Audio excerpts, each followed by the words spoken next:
Okay. Welcome, everyone.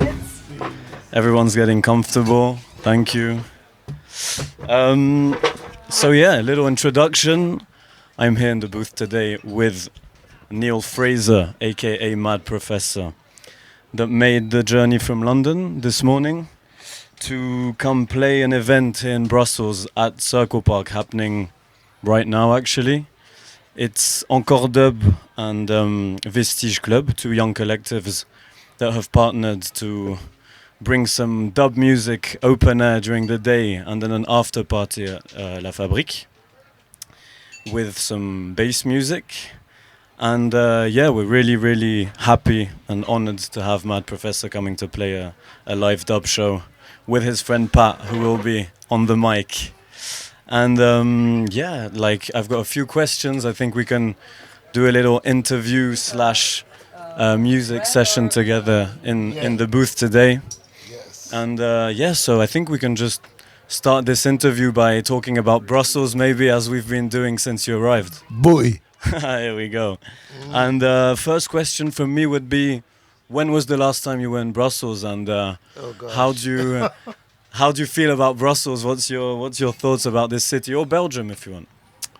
I can't remember when last I was in Brussels, but it shouldn't have been more than 2 years because, next to Paris is one of the most frequent visited cities.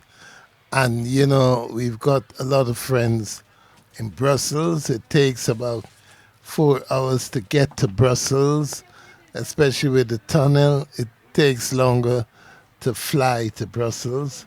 It's not so nice in the tunnel. And we've got friends in Liège, in Belgium. We know lots of people in Liège. We know people in Geel.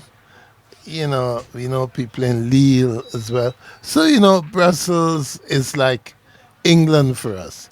It's easier to come to Brussels than it is to go to some parts of England.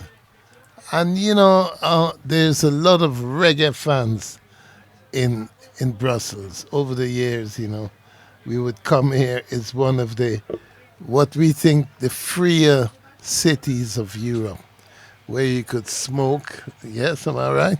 You could smoke, and people are just a bit more relaxed.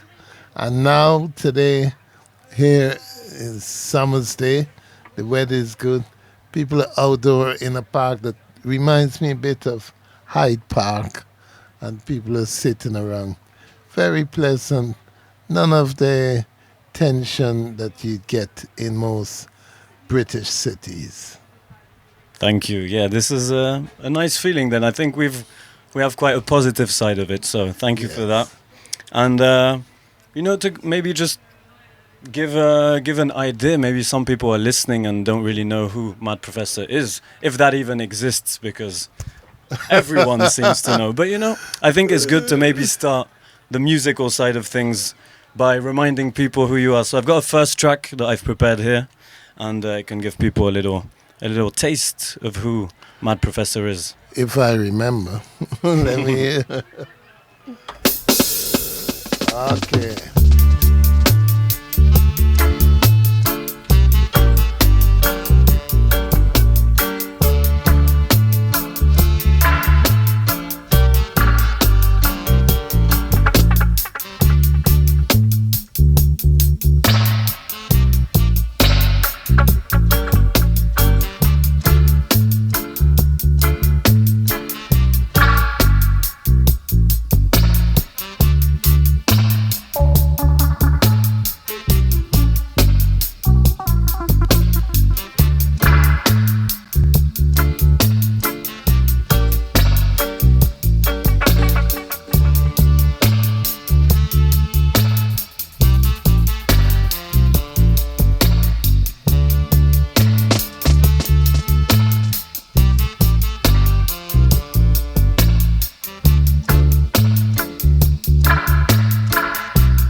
Okay.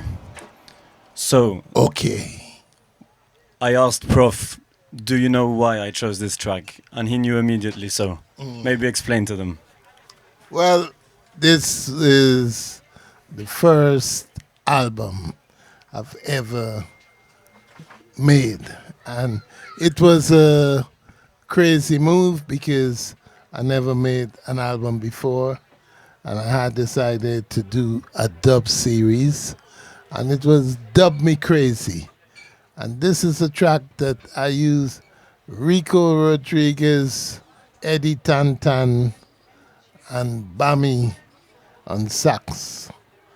And like I said, it was all an experiment. And then I mixed it up on my homemade mixing desk with my homemade echo, and my homemade reverb, and homemade everything, and made dub. Yeah, that's, I think if I remember correctly, we're talking about the early 80s. Yeah, man, 1981. You Right. don't get earlier than that. Yeah, pretty early, and obviously technology was different back then. Yeah, man. Yeah. Things weren't quite as accessible. So maybe you can give us an idea of how Mad Professor was getting these things done. Well, we had not many shops where you could go and buy a delay or buy a tape machine or a mixing desk. So I had to build my own mixing desk, and they had no instructions as to how to use it. So I put it together myself, and then I hope I was doing the right thing, and pressed up the records and then give it to the DJs to see if they want to play it. And some didn't want to play it. How wrong they were. Yeah. But yeah, this is the ultimate trial and error, right? Yeah, man. That's how you This used is to do it back then. This is it, And and you had to do the payola thing to get some people to play it. And payola, when we say payola, we mean you have to pay them some money, and they play your records. The more you pay them, the more they play your records. And look, I didn't have much money, so I got no play. And we're talking about radio stations, we're talking about DJs playing sound system. No, not sound systems, more radio. Sound systems would play it if they like it and if they think it's special.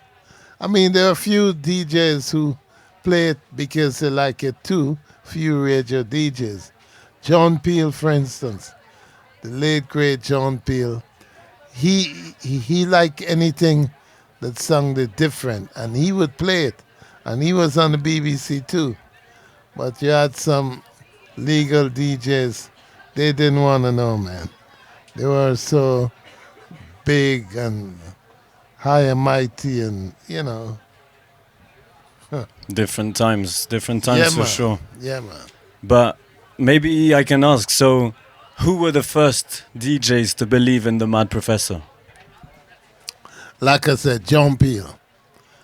John Peel was John the Peel. first one. Yeah, man. Respect to him for believing in that project in the early 80s. Yeah, man. He would play these records, heavy dub, amongst when he would play some punk records, like he would play the Ruts DC or Mistine Roots.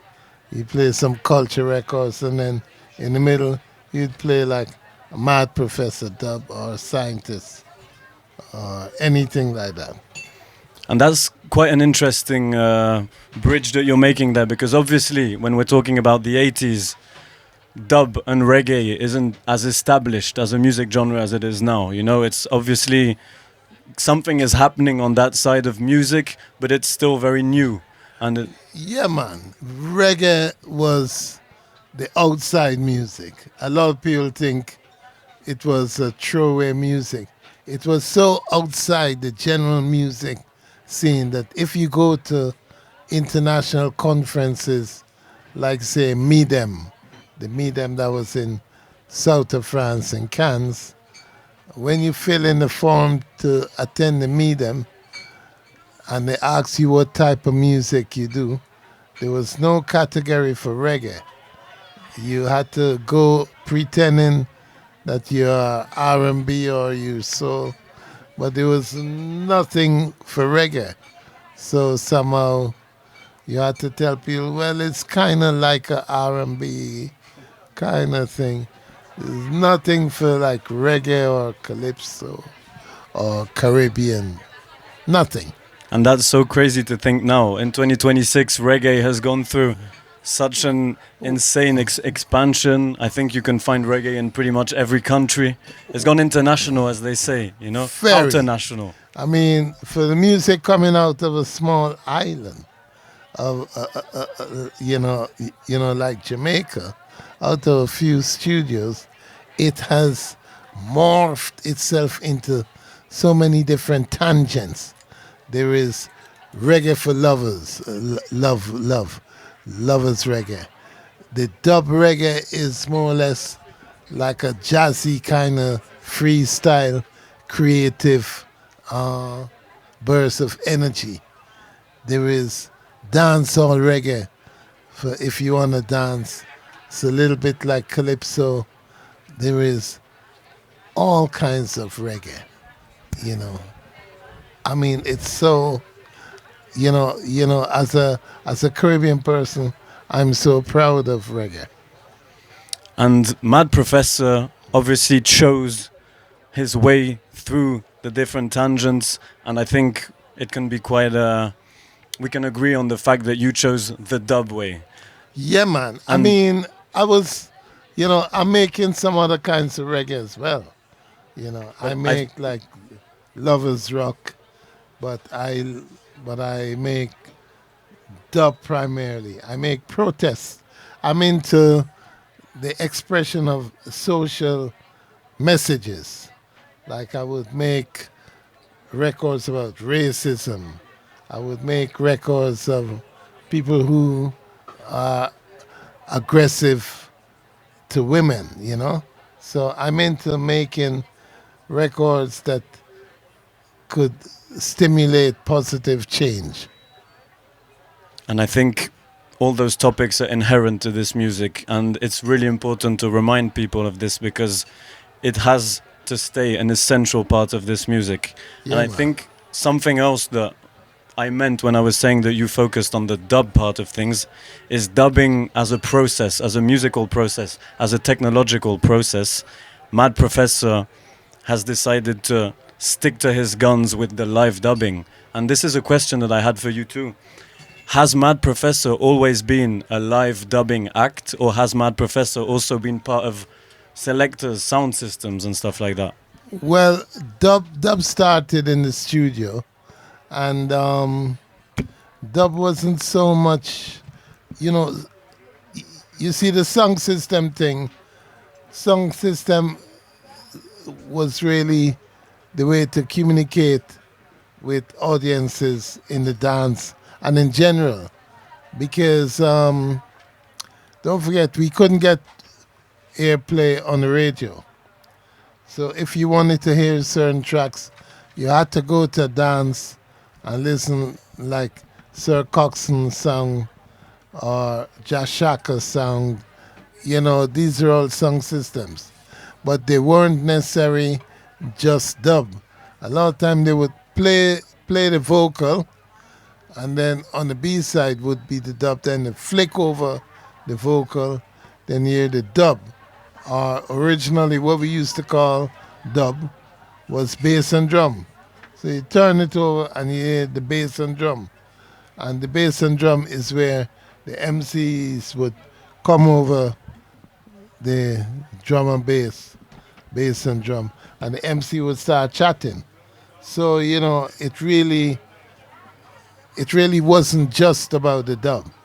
It was about the song and the different versions.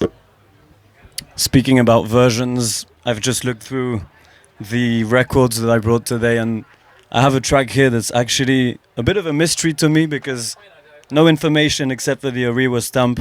And I think talking about these There's a lot of that.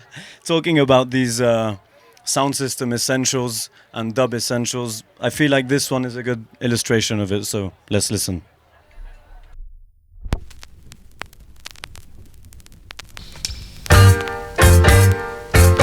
10 minutes. At present. Conte, conte.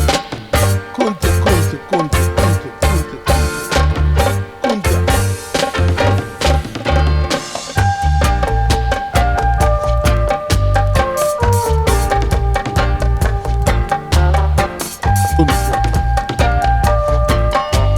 Conte, conte, conte.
Okay, while the tune was playing, I got a little insider info about this track, so maybe Mad Professor tell them what I just heard.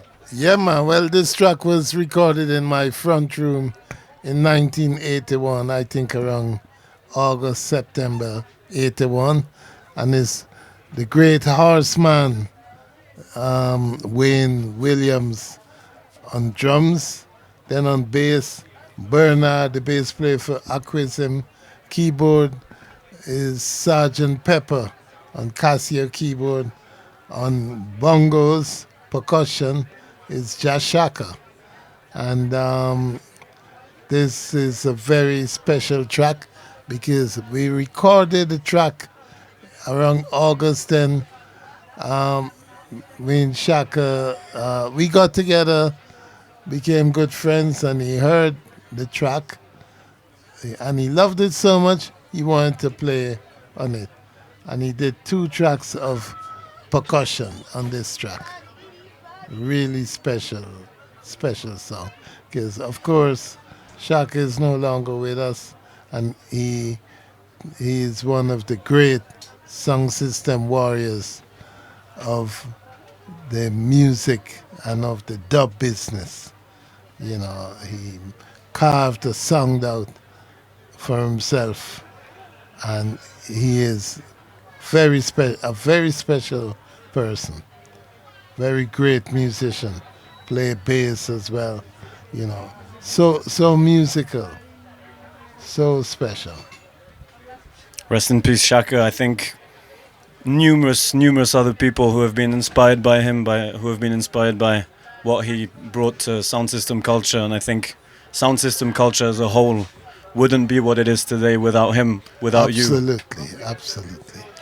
And obviously, if you fast forward from when that tune was made, 1981 to today, 2026, I think things have evolved, things have changed, things have, probably gone through so many different phases. Yeah, man. Well, it's good to see a younger generation taking up the gauntlet like you. I mean, you weren't really around when we were doing all this stuff, And at the time, this dub music, especially produced in the UK, was not appreciated that much.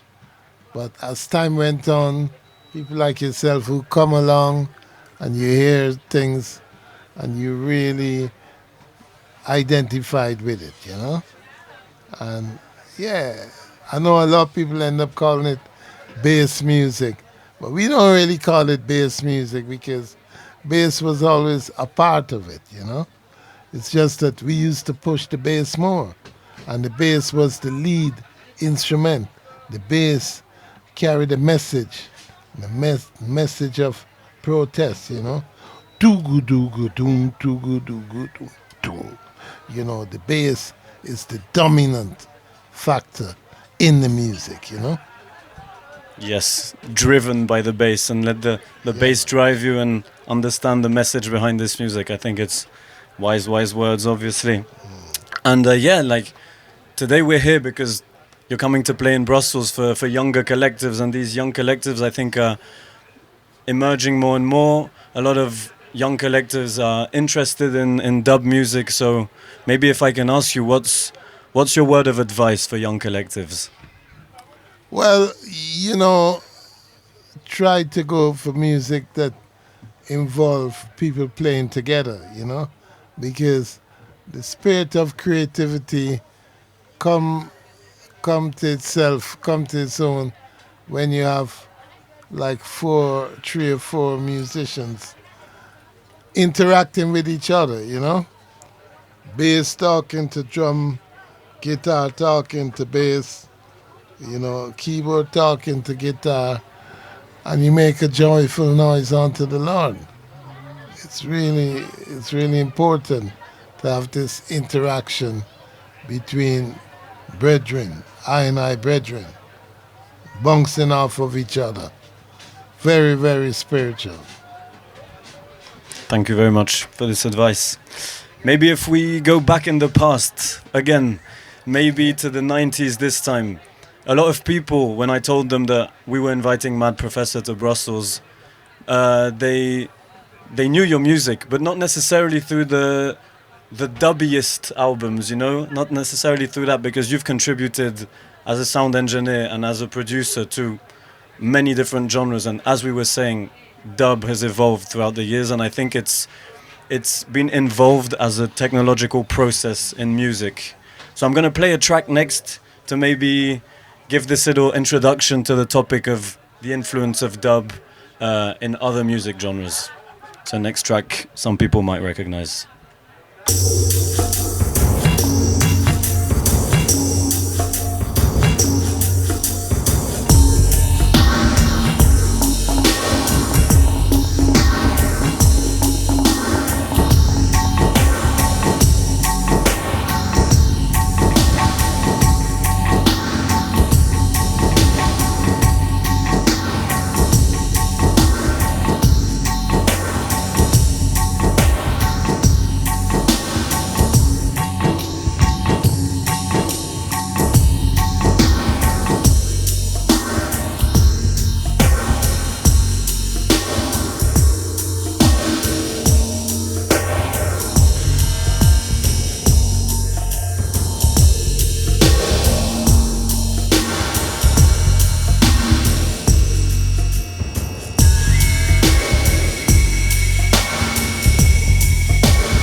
Yeah, as I was just saying, I picked this track because I think it's a really nice illustration of the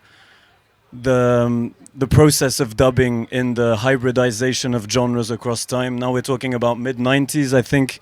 This album... 94. 94. This album is Massive Attack and Mad Professor, a big legendary classic.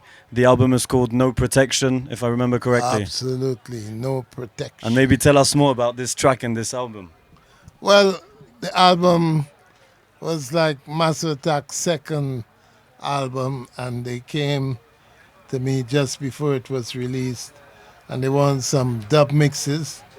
The first one, dub mix of the single called Sly Protection with Liz Fraser, and mixed it up, put it out, and it went in the top 10. And as it went into the top 10 of the national charts, they then asked me if I could do a second track. Second track was Kama Koma, then I did 3. And then they kept coming to me with material, all high-end professional recorded material. And we then, we said, why don't we do an album? And we did the album. It all moved pretty quickly. And the album was No Protection. And it ended up selling more than 1 million copies, which was incredible for a dub album. Both then and now, still incredible. Because it was mainly on vinyl. Yeah, man. Yeah.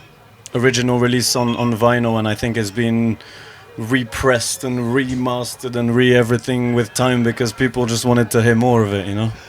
Yeah, well, you know, it kind of came at a time when people wanted a trip. And, you know, trip-hop was a music of Bristol. So we combined the trip-hop with the dub. And, of course, the reverb and the echo. Pie. Pie. Chang, chang, chang, chang, chang. And you know, the delays, we had 2 different delays going on in stereo, in 2 different channels. So you get one like, chunk left, chunk right, chunk left, no, chunk, chunk, chunk, chunk. Yeah, it's like space age, you know? Space age. And I think this kind of experimentation is also inherent within dub. You know, dub has always been about pushing the boundaries. Cutting edge. We would cut the edge. Cutting edge, exactly. Technology, yeah, man. Try that.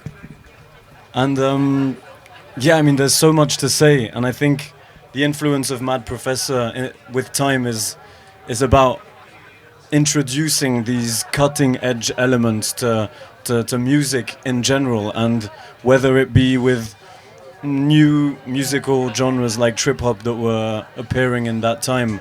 There's also some albums with folk music that I've seen. There's also a lot of the obvious kind of like reggae legends, whether it be, I don't know, Horace Andy or singers like this, but there's also other cutting edge producers such as Lee Scratch Perry that I think deserves a mention in this interview. Oh yeah, man, Lee Perry, without him, you know, there would be no dub, because Perry was, even though the technology wasn't so active when he started in the 70s as it became, but he was pushing it and experimenting a lot with 4-track tape machines and experimenting a lot with phasers. He would use the phaser and feed it back on itself until it go wet. And, you know, he was just squeezing new songs out of the songs that were available. Cutting edge, as we were saying. I've got another tune here, which is a tune that I got sent by a good friend of mine, Leah, who asked me, she was like, "Oh, you're inviting Mad Professor. Have you ever listened to this album?"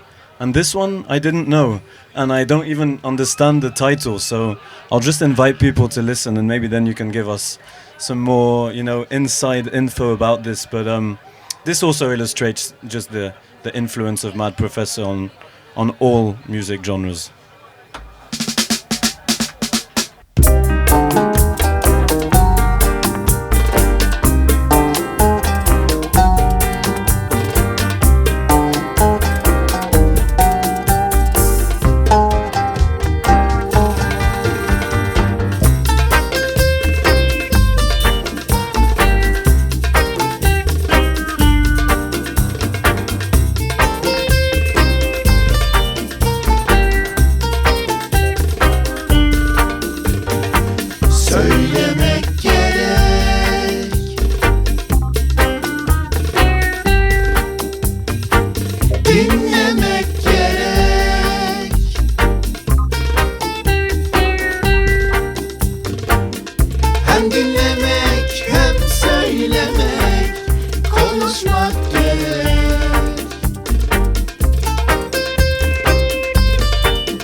Yeah, sorry about that.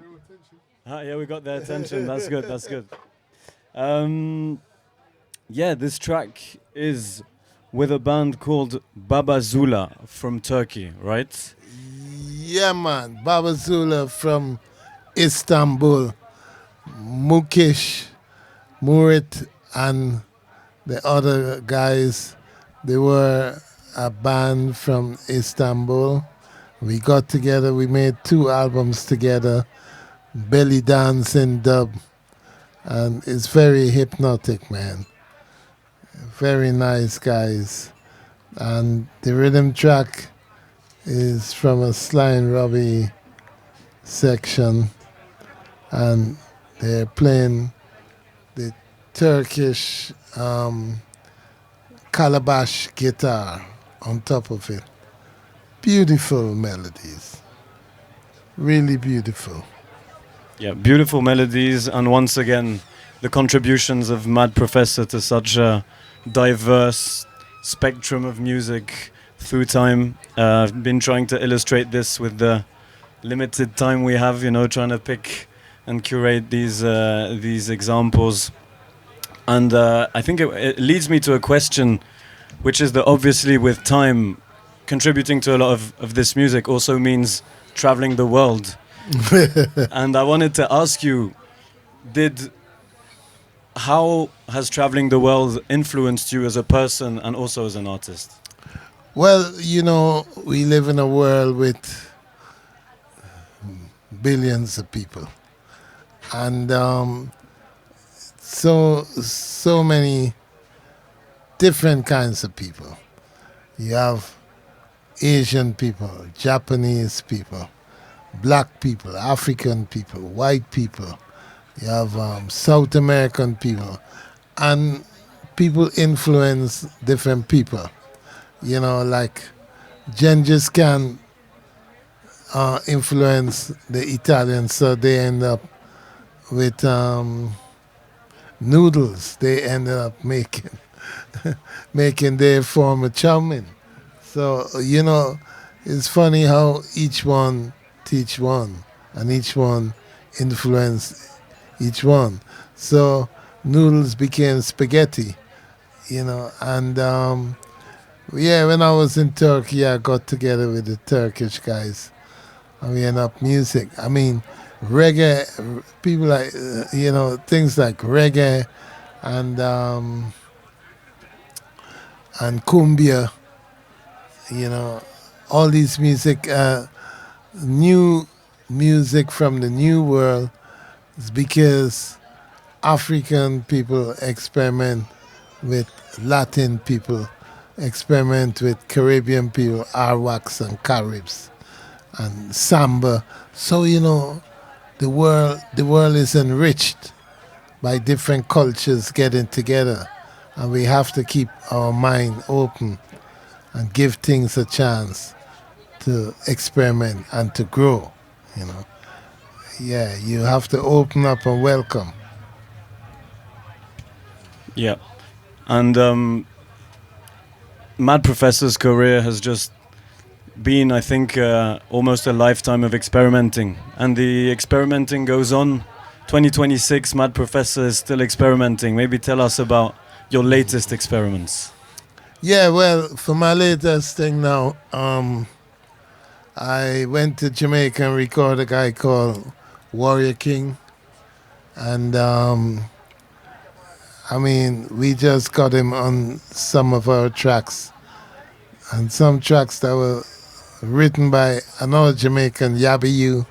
And we just bring in Warrior King, who's like a young generation warrior, And, he's on some old tracks because a lot of time, it's not often the young generation reggae people go and mix with the older generation. So yeah, man, it's like what goes around comes around again, Yeah. Okay, we'll load up some new material from the Mad Professor as we speak. Yeah. Let's see if it works though. Let's see if it works. There we go. That's okay.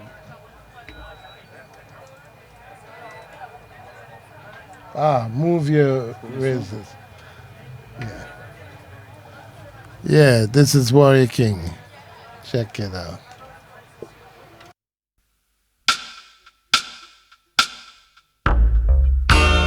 Ku Klux Klan get fire burn. Willie Lynn syndrome get fire burn. Flames and fire burn down Rome. Jah creation is perfect and all a full. Why are some people so hateful? Flames and fire burn down Rome. move your racist bumbo clot. You don't like black people, see the ocean choke off, move your racist bumbo clot. Black is beauty, we're a work of art, move your racist bumbo clot. You don't like black people, see the ocean choke off, move your racist bumbo clot. Them a type of things that get irate. To divide and rule and conquer, that's their main agenda. Them and their criteria, they think they are superior. The more they fight, we get stronger. The most I live, we higher. Don't be ashamed of your color. Remember, it's a badge of honor. Study your history, know your roots, empower your mind. Greatness in your DNA, it's in your bloodline. The truth will set you free with an open mind. Rastafari, tell you long time. I'm not ashamed to speak my mind. Whoa. Move your racist bumbo clot.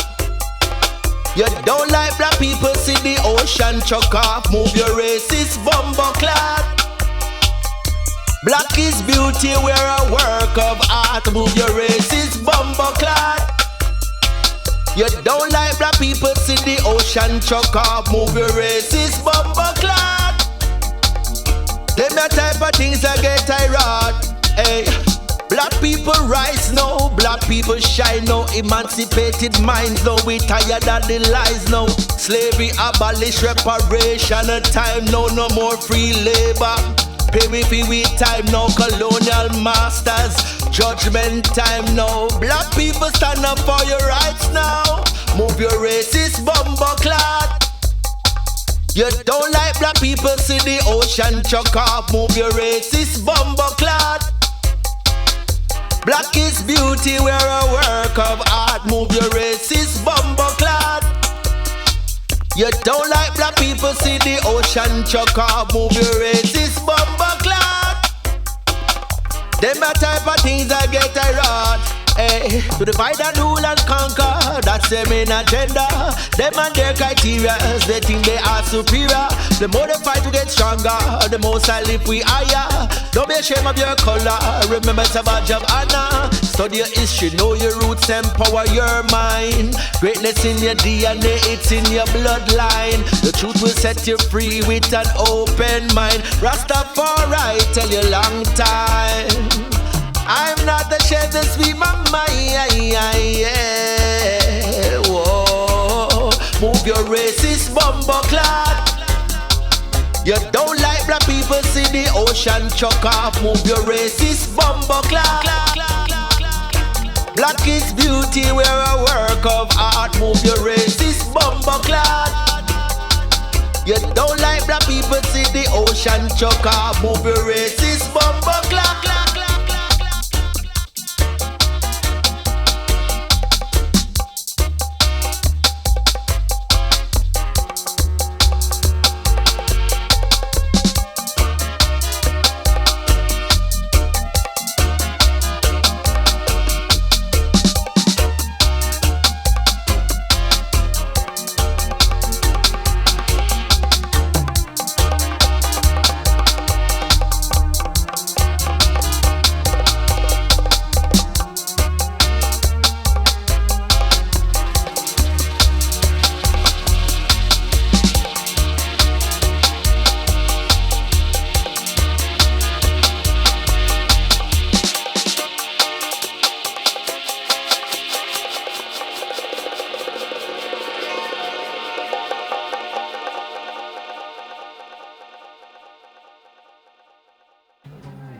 Yeah, music with a message, right? Yeah, man.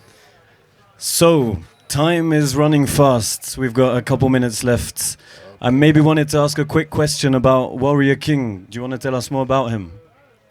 Well, he's of the latest generation of roots artists out of Kingston. Yeah, man. He's from Clarendon side and very positive lyrics. And we're going to hear a lot about him soon, you know?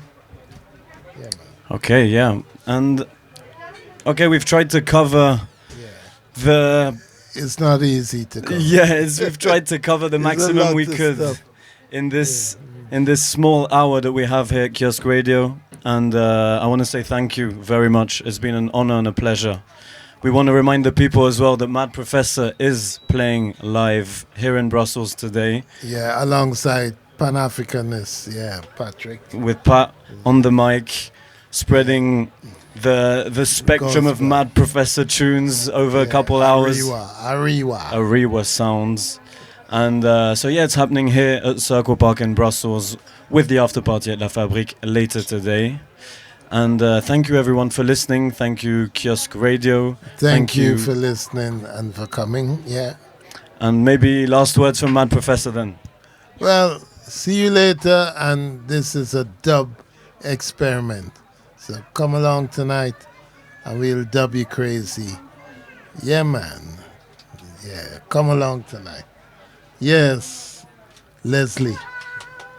See you later.